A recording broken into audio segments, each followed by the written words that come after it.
Channel F, the one with all the fun. The Fairchild Video Entertainment System at your larger JCPenney. The home entertainment system that never gets old. Plug in a new video cart and change the fun. Play tic-tac-toe, shooting gallery, or just doodle. Switch video carts and play Desert Fox. Switch again, it's blackjack. Or play the two built-in games, Pro Hockey or Tennis Champ.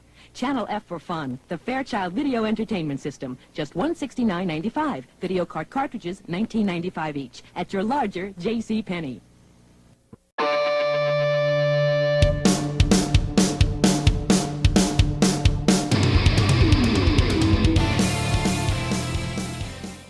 Hello everyone and welcome to another episode of Classic Gamers 74.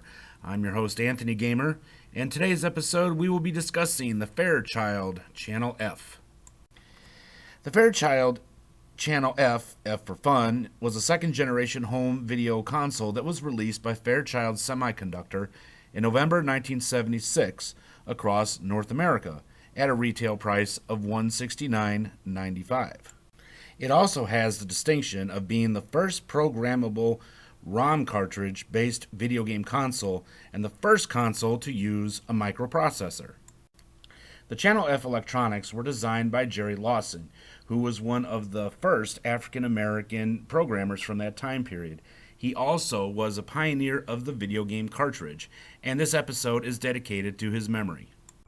The graphics are quite basic by modern standards. The Channel F is only able to use one plane of graphics and one of four background colors per line. Only three plot colors to choose from, red, green, and blue. That turn into white if the background is set to black, at a resolution of 128 by 64, with approximately 102 by 58 pixels visible and help from only 64 bytes of system RAM, half the amount of the Atari 2600. The F8 processor at the heart of the console is able to produce enough AI to allow for player versus computer matches, another first in history. All previous machines required a human component. One feature unique to this console is the hold button, which allows the player to freeze the game, change the time, or change the speed of the game. The controllers are joysticks without a base. The main body is a large hand grip with a triangular cap on top, the top being the portion that actually moved for 8-way directional control. It could be used as both a joystick and paddle twist, and not only could it be pushed down to operate as a fire button, it could be pulled up as well. 27 cartridges, termed video carts, were officially released to consumers in the United States during the ownership of Fairchild and Zircon, the first 21 of which were released by Fairchild. Several of these cartridges were capable of playing more than one game, and were typically priced at $19.95. The video carts, as you can see, are yellow and about the same size texture as an 8-track tape. And if any of you watching this today are not familiar with 8-track tapes, go ask an older relative. I'm sure they will have a gleam of nostalgia in their eyes when you mention 8-tracks. Alright, now it's time for the fun part. Let's check out some of the games for the Fairchild Channel F. And the first game today is Alien Invasion, which, as you can see, is a typical space shooter game. And, of course, yes, it is a clone of that very well-known arcade and Atari 2600 game, Space Invaders. But, nonetheless, it's still a pretty fun game, as later on in another episode I will show you several different variations of the Space Invader game.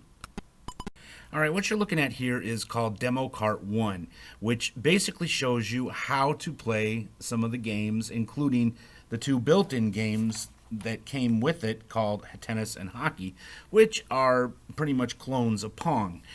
Interesting, as this very user-friendly program shows you how to use the joystick, how to control the hold button, and how to set the game's pace and the number of lives or time period for each game.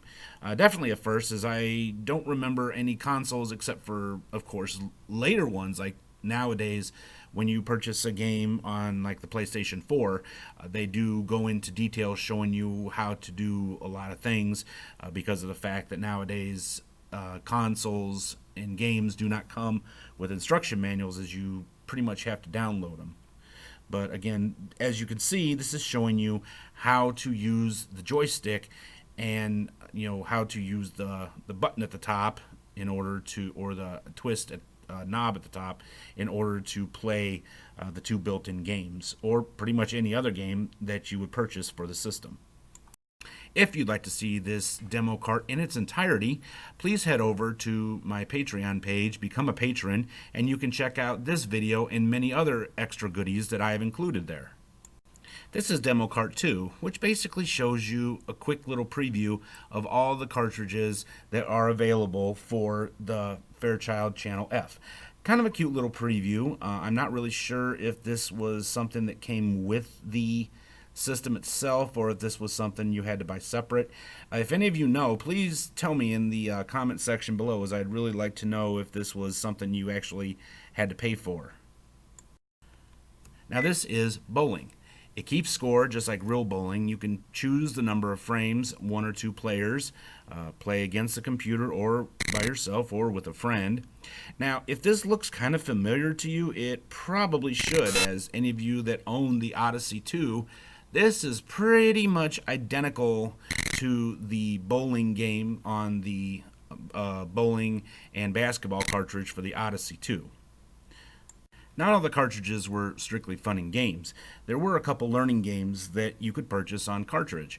One of those is this one, Math Quiz. Now, Math Quiz in this particular version is strictly a adding and subtracting game with various levels of difficulty. Once you get the hang of the controls, it's pretty easy, although to be honest, it does take a little while to get used to changing the digits, but once you get the hang of it, like I said, it's a pretty fun game actually. And here is Math Quiz 2. Much like Math Quiz 1, it is a learning game. This one focuses on multiplication and division with different levels of difficulty. Next, we have Hangman, which is a very well-known educational game that's pretty much been made on every computer and console in some way, shape, or form, those that focus on education. But anyway, this has to be one of the most difficult versions of Hangman I've ever played because they only give you a few chances. I mean, they already start off with the noose, and so you only get a few chances to get the word right. So probably one of the more difficult versions I've ever found. But again, you can set the difficulty level for the child that is playing it or the adult who may not be a speller or whatever. So again, probably I would have to say one of the games from this system that really does stand out has to be this particular version of Hangman. Next up, we have Shooting Gallery, which is pretty much a combat clone, just two people shooting each other with the tanks, and whoever can get the most number of hits at the end of the game is the winner. You can set the time period that you want to play in, but this is strictly a two-player game. One of the reasons that some people have said that they feel that the Fairchild Channel F didn't last or couldn't keep up with the competition was because a lot of the games were pretty much clones of other games that had already been released, even if they did use different names. And this is one example of a game to justify that claim. Next up, we have Hockey. Now, what sets this game apart from other so-called Pong clones is that in this one, you can actually change your sprite so that he'll be diagonal and shoot the ball or dot in other directions, as you see right there. And also, your sprite can move all over the field. On top of that, you also have that extra little blocker by your goal that you can also move up and down. If I could pick like a signature game that I feel really defined what set this console apart, it would have to be this game, Video Whiz Ball. Now in this game, you are shooting at this giant block trying to knock it into your opponent's goal. Now if you get hit with the giant block, it'll take you out momentarily, but if you keep shooting at it, you're trying to either squish your opponent and then ultimately put it in their goal. This is a 1 and 2 player game, and you can actually modify your own sprite slightly and send the shots in different directions. It can become quite challenging, as I've actually gotten up to 3 different blocks on the field at the same time. And like all the other games, you can actually set the difficulty level or the number of points you need to score in order to win. Like I said, I honestly have to say this game stands out from all the others, and I've really not seen another game like it, at least during that time period. Unfortunately, the Channel F console didn't catch on like people had predicted it would. It officially stopped production in 1983, even though during those years they had made some modifications to the console itself to make it more, I guess, user-friendly, and they actually added a fire button onto the controller. And I discussed already some of the other reasons why some people felt that it didn't stand out. I can name you two other reasons right now as to why this system didn't last. Here is reason number one, and here is reason number two. Another possibility is that they did not have support from third-party gaming companies. So unfortunately, even though 1983 was the year that it ceased production, its peak year was 1977, and even though the system itself was extremely innovative, it has largely become forgotten.